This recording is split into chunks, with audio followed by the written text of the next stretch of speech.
ഈ ആഴ്ചയിൽ വരാനിരിക്കുന്ന പ്രധാന US സാമ്പത്തിക ഡാറ്റകളിലേക്ക് കൂടി വിപണി ശ്രദ്ധ കേന്ദ്രീകരിക്കുമ്പോൾ കഴിഞ്ഞ സെഷനിൽ സ്വർണ്ണവില പ്രഖ്യാപിക്കുമ്പോൾ അന്താരാഷ്ട്ര മാർക്കറ്റിൽ ഔൺസിന് $5018 പരിധിയിലായിരുന്ന സ്വർണ്ണവില ഇപ്പോൾ കാര്യമായ മാറ്റങ്ങളില്ലാതെ നിലനിൽക്കുന്നു.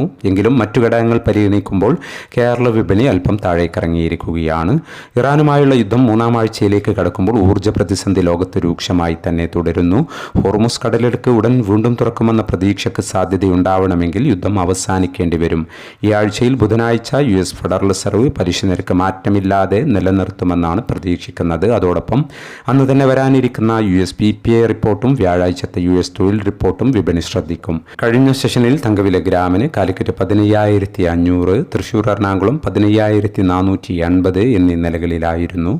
വൈകി വരുന്ന ഇന്നത്തെ തങ്കവില 11 മണിയോടെ കമന്റ് ബോക്സിൽ പിൻ ചെയ്യുന്നതാണ്. എല്ലാ വ്യൂവേഴ്സിൽ നിന്നും ഒരു ലൈക്ക് പ്രതീക്ഷിച്ചുകൊണ്ട് ഇന്നത്തെ സ്വർണ്ണവില നോക്കാം.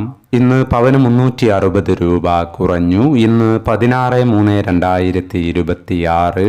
പവന് 1,16,720. ഗ്രാമിന് 14,590. ഈ വീഡിയോ നിങ്ങൾക്ക് ഉപകാരപ്രദമെങ്കിൽ വീഡിയോക്ക് താഴെ ലൈക്ക് ചെയ്യാൻ മറക്കരുത്. Thank you for watching.